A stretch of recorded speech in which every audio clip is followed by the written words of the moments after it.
Ayan na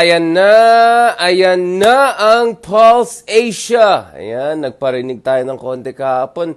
Anong petsa na? Ano na? Nasaan na ang Pulse Asia? Nasaan na yung surveys? Kung maalala nyo, back in 2016, parang every other week or so, meron tayong surveys notes. Boom! SWS, boom! Pulse Asia. So, alam mo talaga yung ebbs and flows of the race. Ngayon, anong petsa na? Magsa-second week ng April, wala pa yung March, di ba? Tapos yung kina-cover lang naman hanggang third week lang ng March yata. So marami pang hindi pa na-cover na developments over the past few weeks or so. So yun, eto na. Eto mag-ano tayo dito medyo banat by style.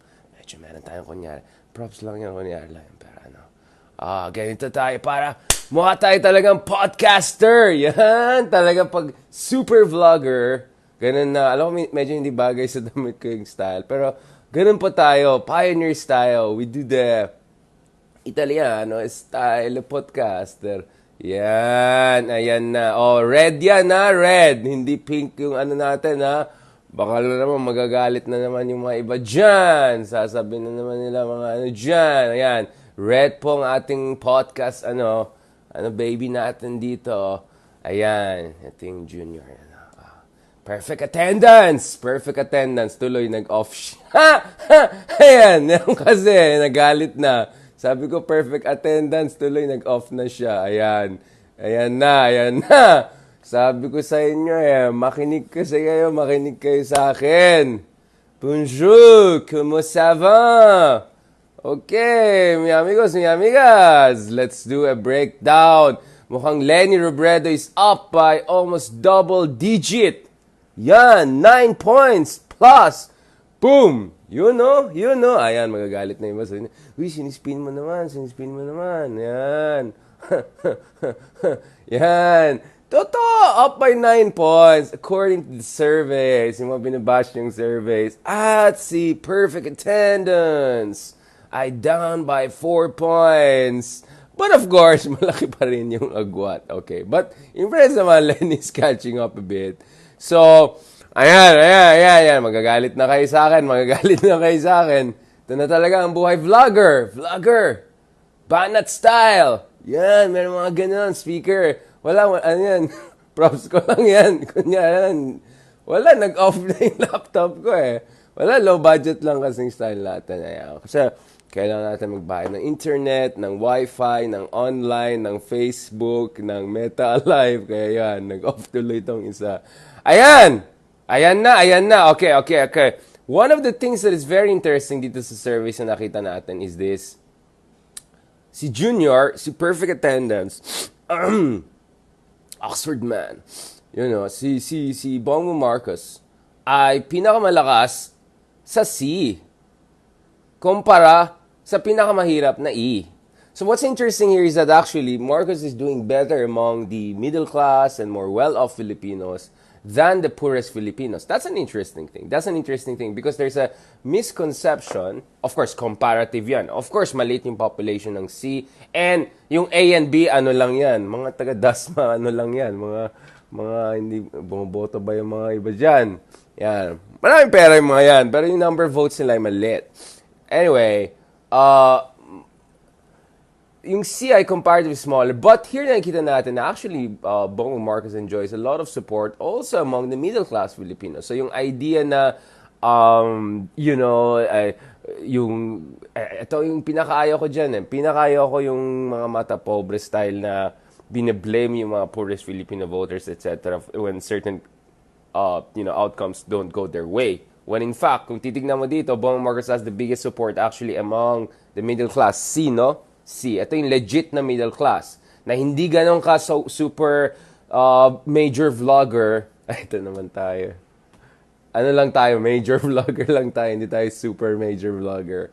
But, medyo may followers na nakakapag-Facebook, nakakapag-Singapore, pag medyo may Cebu Pacific sale, alam mo yung mga piso ticket. Oy, pinsan, Paolo, kamusta mo dyan? Pag may mga piso ticket na naman dyan sa Boracay, pakisabi. Yan, may budget yan. Yan ang C.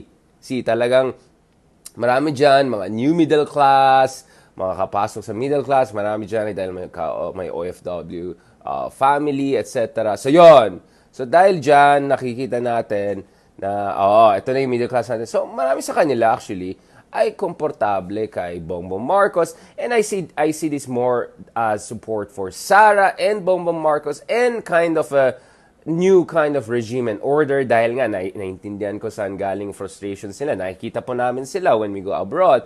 Sila po yung nakakapunta sa Singapore, nakakapunta sa Qatar, nakakapunta sa yung some of the neighboring countries na more authoritarian. That's sinasabi, tingnan mo sila, ganong kaganda dahil nagkaroon sila ng medyo authoritarian leader. So siguro kailangan natin isa pang Marcos, isa pang Duterte, etc. So yun yung mindset. But in fairness, Leni is also doing well. She's second also among, sa middle class naman, she's getting close to a third of the middle class. And that's an interesting thing because pagdating sa middle class, alam natin marami sa kanila ay frustrated dun sa lack of full realization nung promise ng EDSA 1 and EDSA 2. Diba?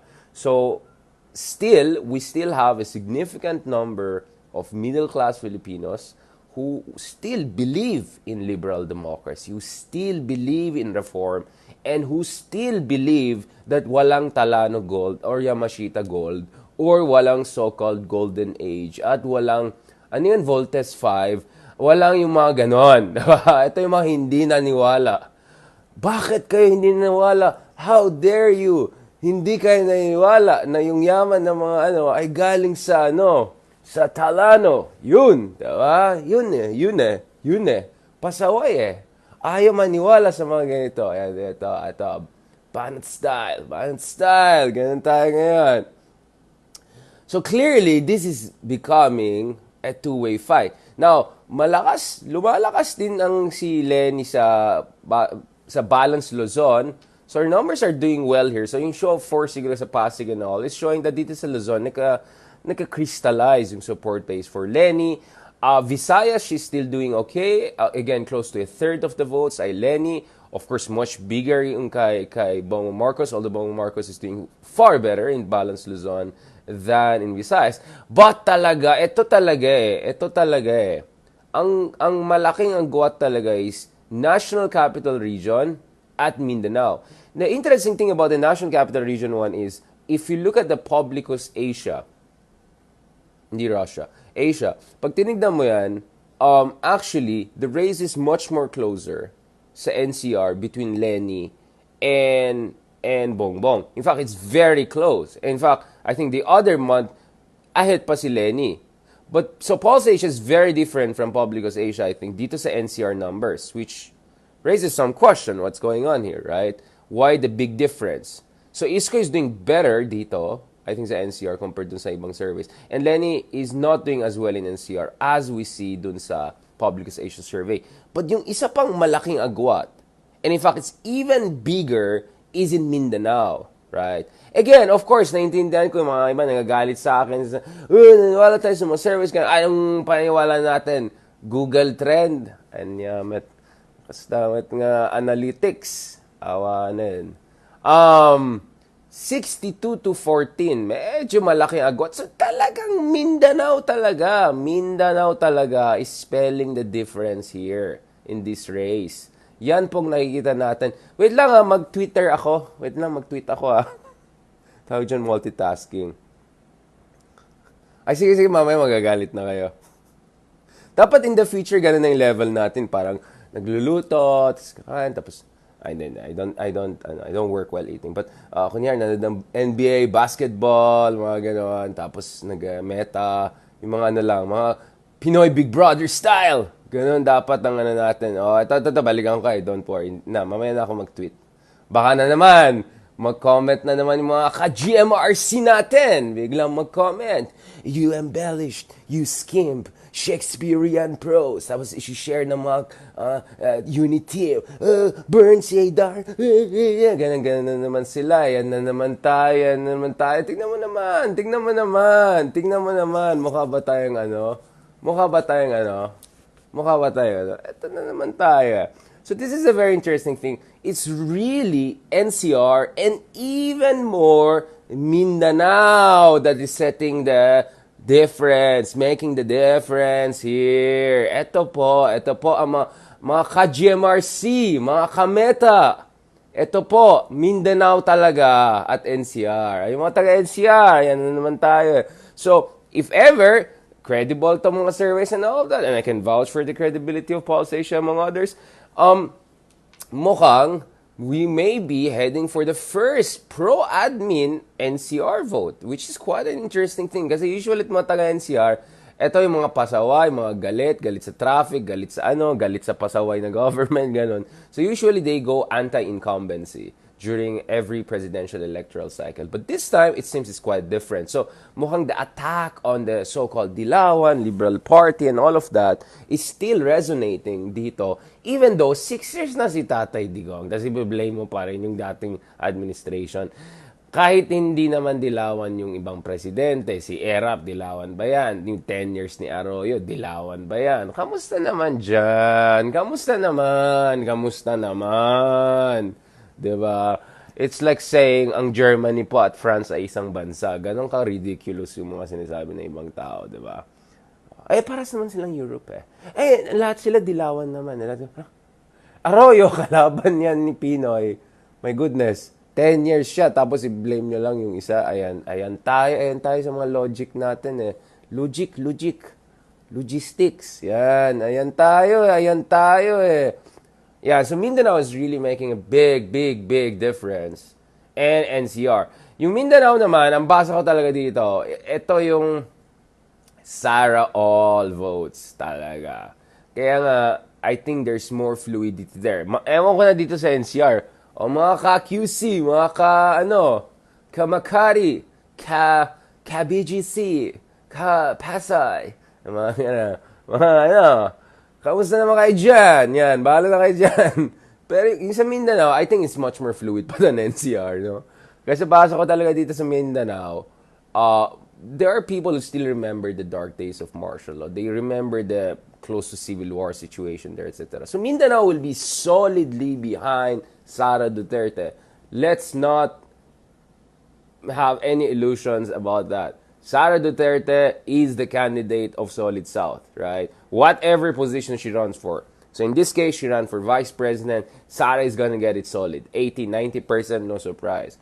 But for the presidency, dahil hindi taga Mindanao yung candidates, at yung pa yung candidate na dahilan na hindi tumakbo si Sara for the presidency, I think there could be some fluidity there. Hence, the Rosa, the Isa, and all of those permutations. Now, still in the surveys, we don't see any crystallization of the fragmentation of the Solid South vote. But if it is as fluid as some people believe, then we may see some significant changes in the coming weeks na hindi, of course, na-reflect dito sa surveys. Kasi itong survey niya, hanggang ano lang to, di ba? Parang parang past 2 weeks, medyo hindi na na-cover, di ba? March 17 to 21. So, almost 2 weeks ang hindi niya na-cover so far. Alright? Now, basa. Let's go. Now, okay. Of course, pag-usapan natin ibang candidates. Baka magagalit na sa ating iba. Hindi tayo wala na yung pula ko dito. Wala na yung pink natin. Ano na tayo? Italian. Estoil. Okay, inom muna tayo konti Yan. Ayan. Wala, sabi ko perfect attendance na wala yung pagka-red niya. Okay. Mayor Isko Moreno at 8 points, so walang difference sa previous surveys. NCR number 3 siya. But in Mindanao, nag-pick up si Isko sa Mindanao. So mukhang yung isa ay medyo gumana. Kasi alam ko si Isko mga 3-5% lang sa Mindanao. So medyo umakyat naman. Umakyat siya sa 9%.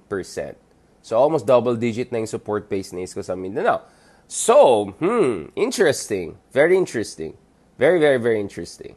Right? So, it's possible that Bongbong could have been 80% in Mindanao if not for Isko and LENI making some gains there. But Isko is making some gain, but LENI has to make far more gain to be competitive in this race, especially if it's becoming increasingly a two-way race. And then Isko is virtually, statistically identical in terms of support base among all classes. So, hindi clear na kanino siya talaga malakas. Ito, sa first preference to. Manny Pacquiao, number 4. In Mindanao, he's getting 12%. So Manny Pacquiao is also a little bit contributing to making sure na the solid South is not solidly behind the current frontrunner for the presidential race.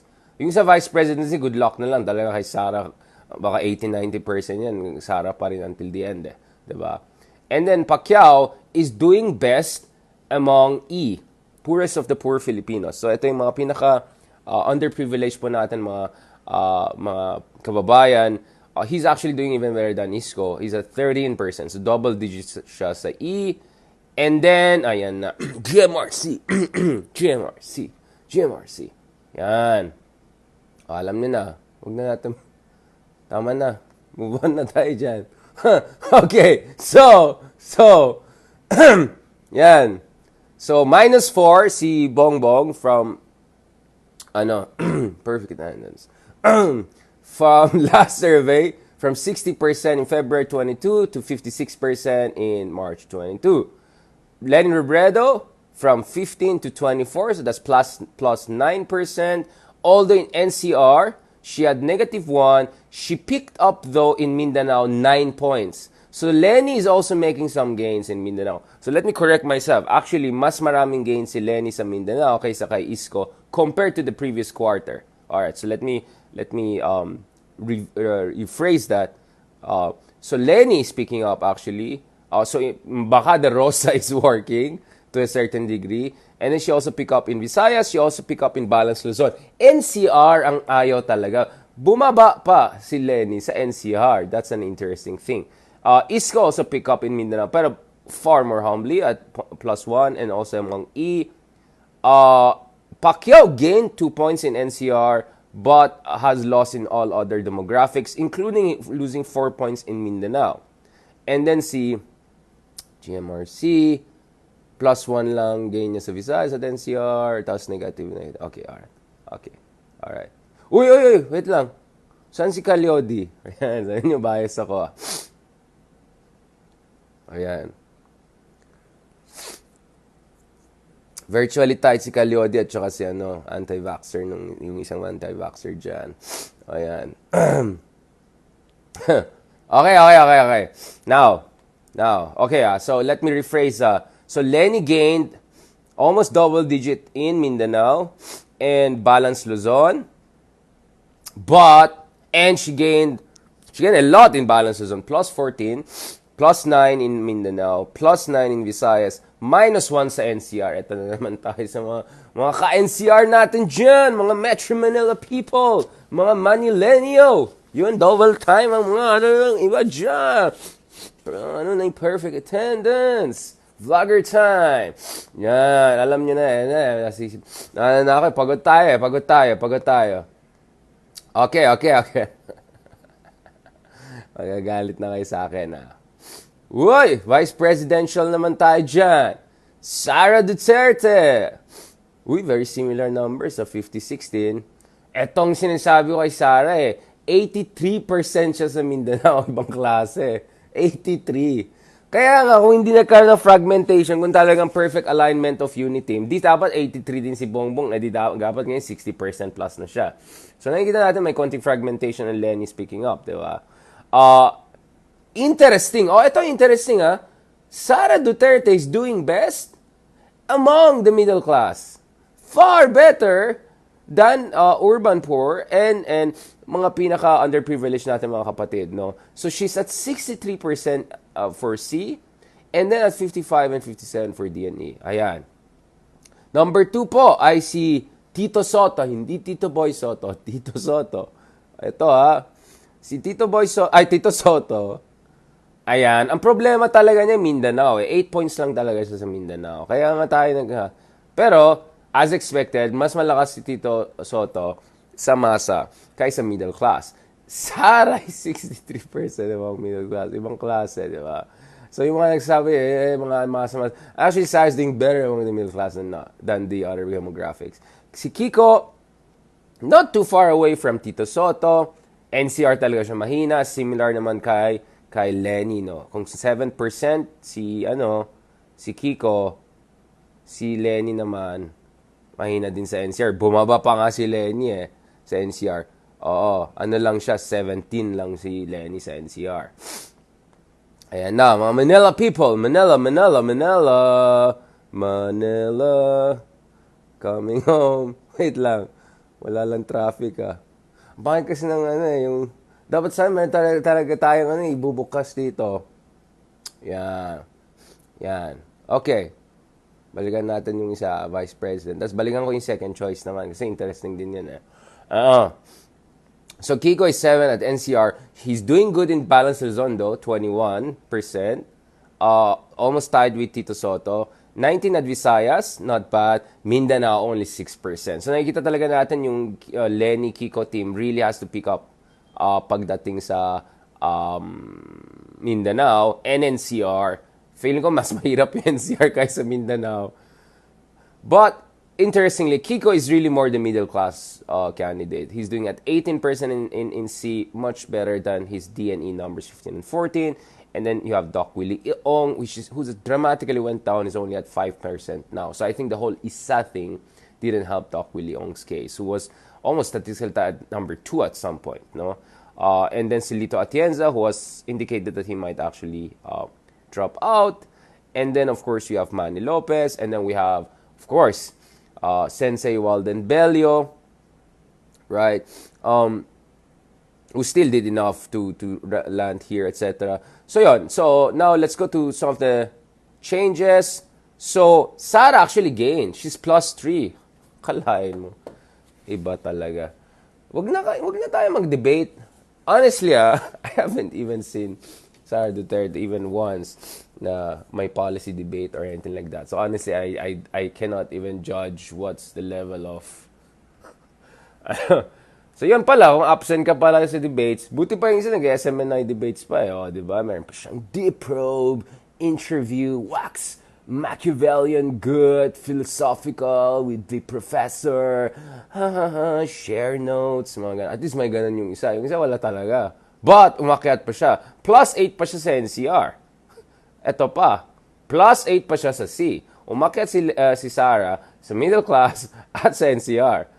Ay, talagang Pilipinas, the best po tayo. Bumaba na naman si Soto ng -4. Soto went down and Sara picked up by just as much almost. But in fairness kay Kiko, he also picked up by 4 points, even more than Sara. But he lost sa NCR. NCR talaga yung problema talaga ng Kiko LENI team But he gained in Balance Luzon, almost double digit. And he also gained among middle class, +5. Si Doc Willie Ong, he went down across the board sa demographics. Only sa C may konting gain, but because he's relatively small in terms of population, not much in terms of overall effect. Right? Yep. Okay. And then surprisingly, kay Walden Bello, bumaba pa siya sa E. Which is interesting. Because of attack niya kay Sara? Okay, that's... Bahala na. Ito na. Ayan, punta tayo sa second preference kasi mahalaga yung second preference kasi dito mo malalaman gaano kalaki yung maging room for expansion. Again, I will stand by what I said. I don't think the hierarchies of preference are as strictly coherent as the surveys show. But nonetheless, this is all about finding a guideline, all about finding some signposts, no? So kung titignan mo dito pagdating sa second preference, ayan, Isko Moreno naman yung number 1 at 23 points. So, ang laki ng second preference numbers ni Isko Moreno. Wait lang, mga glasses ako. Wala, matanda na tayo. Okay, so, Isko Moreno is at 23 points. Pasensya na, medyo sinusitis ko lang yan. Malakas siya second preference sa NCR, 35. At ang kutob-kutob, ang malaki dito is overlap with Bongbong Marcos dito sa NCR. So, yung mga Bongbong Marcos sa NCR, second preference, almost karamihan dyan, I would say 67% Isko. Kaya kung mag-back out si Isko, pupunta pa kay Bongbong yan. Alright? Kaya nga yung mga nagpapaback out kay Isko, bahala kayo dyan. You don't know what you're talking about. He's 20 points in Balance Luzon second preference, 22 in Visayas, and 23 in Mindanao. So there is a potential for Isa if it consolidates. And and here sa C, interestingly, he has the highest second preference at 28 points compare sa ibang demographics. So you can gain a lot among the middle class, whether ito yung middle class na more leaning towards BBM, or I would even say LENI. So that's an interesting thing. And then si Ping Lacson, GMRC time. Second siya, but at far second at 13 points, right? And then nakikita natin malakas siya. Also, medyo similar yung profile kay Isko dito eh. At again, ang hunch ko is Lacson has more overlap also with BBM than LENI for understandable reason. Then Manny Pacquiao, statistically tied. Visayas, he has a lot of room for improvement. And Mindanao, so his second preference of 20% of people, folks in Mindanao, a lot of them voting for Bongbong Marcos so far. And among E, he's also the highest second preference. So he's at 23% second preference among poorest of poor. And he's, I think, at 13%, if I'm not mistaken, as first preference. So if you put his first and second preference together, medyo 36, 37, all the way to 40% ang pwede makuha ni Pacquiao. So, in theory, Pacquiao had some room to really reach out to the poorest of poor Filipinos under more ideal circumstances. And then LENI at 10 points. So, at the very least, LENI can push her numbers by further 10 points. And then with statistical margin, we're essentially looking at something between 31 to 38 to 37% or even close to 40%. Yun yung magiging ceiling. Diyan magta-top out yung support base kay LENI if strict itong second preference and all. Of course, there could be a third preference or some fluidity between second and third preference. But LENI's room for maneuver is essentially there. 24, 25 to 35. Mga ganun. Based dito sa some of the numbers. Bongbong still has some points to gain. He already lost some few points. If he gains back, he could go closer to 60% na tayo, ayan na tayo. Pasensya na, ayan. Socially distance naman tayo. Wala naman digital, Omicron. Hindi, girlfriend. Naka naman tayo dyan. Booster tayo dyan. Ayan. Tapos si Calyodi, 2-point shot, second preference. And relatively better in balanced Luzon as second preference. And relatively better among D. So, urban poor, a lot of them, as second preference. So, as second preference, Isko actually lost 3 points. Lacson, GMRC, gained 2 points. Pacquiao, no change. LENI actually lost 2 points because I think she gained first point, right? And then Marcos also lost 1 point. So interesting. Marcos lost a bit on both first and second preference. That's a very interesting development. Ayan na. Sa second preference naman ng vice presidential, Tito Soto, naku po, 34%. Ang laki. So talagang, ang laki ng potential ni Tito Soto. Ayan na. Ayan na, pagod na tayo. Ayan, huwag na akong chismisan. 34. Si 34 si Tito Soto. NCR, 35% yung second preference. Mindanao, 44%. So, had Sara not had the solidity of support in Mindanao, ang laki ang pwede gain ni Tito Soto. And sa E, 35%. So, lalong siguro nasasayang si Tito Soto kasi ang lakas ng second preference niya. And he could get close to half of the votes in Mindanao if he adds his second preference. Oo. And then Kiko is number 2 at 14%. And in Visayas and Mindanao, he has greatest chance for expansion at 22 and 17%. Sa NCR na medyo mahina siya. And then also among E, may 18%. Doc Willie Ong. Malakas siya as second preference in NCR. So this is where he lost a lot. Because he's now 21% at second preference. No? And also among ABC. C in this case. Kasi hindi na sinawang AB. I mean, too small siguro as demographic representation. So 15%. And then Sara is only at 7%. So medyo Sara is tapping out na at the maximum level na. So naka-sports gear na siya, kumbaga.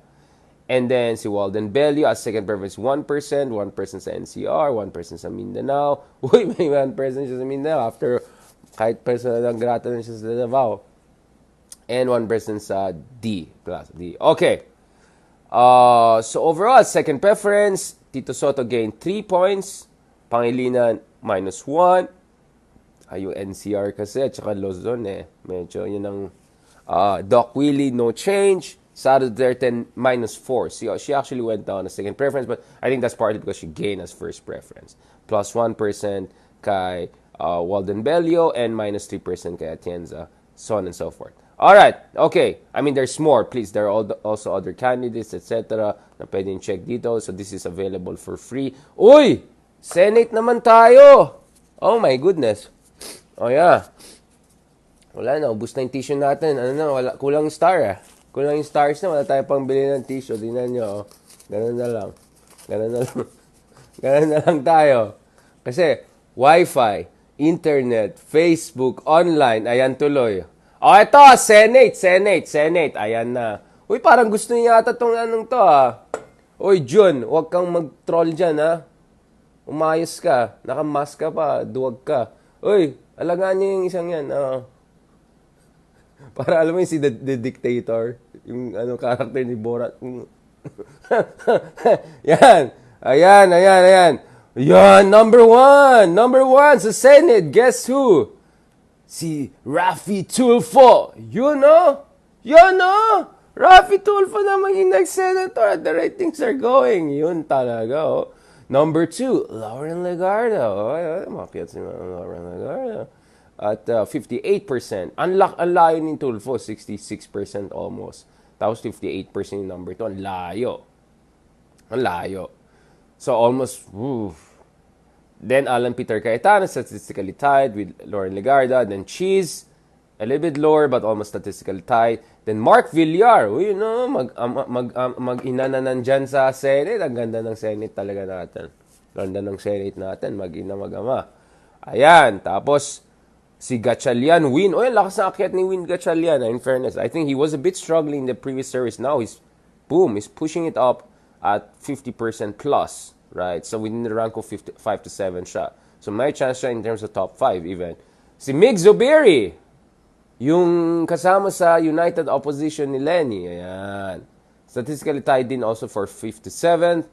And then Joel Villanueva, Testaman, is still doing very well. I think he topped, right? The last time he won for Senalo in 2016 yata. And he's still doing well. He's very strong, doing 8 to 10. Robin Padilla! Ayun Robin Padilla. May chance si Robin Padilla. So may Tulfong, may Bato, may Bongji, tapos may Robin Padilla. Iba talaga. Ibang klase talaga. The best. We have the best democracy. Yeah. Level. Yun. Tapos Jojo Marbinay. Oy, may chance. Mag-ina naman. May mag-ina, may mag-ama. Ganda talaga ng democracy natin. It's a family affair. Yung ba yung kay Vergara, family affair. It's a family affair. Reunion po ang Senate natin ngayon. At the rate things are going. Tapos si JV Ahercito umakyat. Tied si JV essentially and Jinggoy. Ay, ibang klase. Magkapatid naman dito. Ganda talaga ng demokrasya natin. Napakaganda po ang demokrasya natin. Talagang the best ang demokrasya natin. Very. And then Riza Ontiveros, so the first real opposition progressive candidate, she's still within a margin, 11 to 14 at 35.6%. So may pag-asa si Riza. And then si Bistek, almost statistically tight. So yon, this rounds up essentially yung pwede nandyan sa Magic 12. And then you have Gringo Honasan, Dick Gordon, makapasok pa si Dick Gordon sa Magic 12 this time. Let's see. Trillanes, medyo umakyat siya, so nasa 17 na siya. I think he was a little bit lower in some of the surveys before. Si General Elizar, PNP chief, former PNP chief, medyo umakyat din siya. He's doing fine. Kibo, some would have expected him to do better. Oy, Harry Roque, kay Harry tayo. And si Harry, ex-human rights lawyer, at 18 to 20th, at 19%. Medyo malayo. So if you look at it, to be within Magic 12, medyo dapat mga 34-35% ka. So si ex-human rights, medyo wala pang 20%. So let's see. Oy, Larry Gadon! How interesting. So Larry and Harry are back-to-back. Larry and Harry. Very interesting. And then si Chel Jokno. And this is where you wonder what's going on. Because Chel of course, is very popular among ABC students, progressive, etc. But for some reason, I think there's a problem with Makinari, with narrative, etc. He's not doing as well among the DNE. And then Nery Colmenares, Leila de Lima, medyo malayo siya. And then Astra Pimentel, Alex Lacson, Mark Oleta, Panelo! Aba, si Panelo. Ayun, no, talagang the power dresser of Malacanang. Yes, yun. Tapos meron pang Marcos dito. Yan. Ayan na. O, bahala na kayo mag-check dito. Andito yung rest. Okay? Alright, so, Tulfo, mukhang halos sure na yan. Robin Padilla, may chance. And then among progressives, Riza Hontiveros. Really, Riza Hontiveros is the one who has the best chance to make it. I mean, real opposition. Hindi mga kunyari lang opposition. Tapos, ayan na. May sipon, wala nang pang tissue. Ayan. Ayan. Ano na, galit na kayo sa akin? Masaya na kayo yung Senate natin. May magkapatid, mag-ina, mag-ama. Ang saya. Reunion. Reunion po ang Senate natin. Our highest legislative body. The August High Chamber. Ayan talaga. Yan tayo eh. Talagang high level. Yan ang sinasabi ko eh. Ready tayo, naka-Ferrari, ganon. Ready to gear, sports gear, ganon. Tapos, road under construction ang level. Ayan tayo. Magti-t-shirt na lang ako. Ganyan lang naman natin dito. Ayan. Alright, kailangan ko na mag-tweet. May mga tanong ba tayo dyan? Huwag kayong magalit sa akin.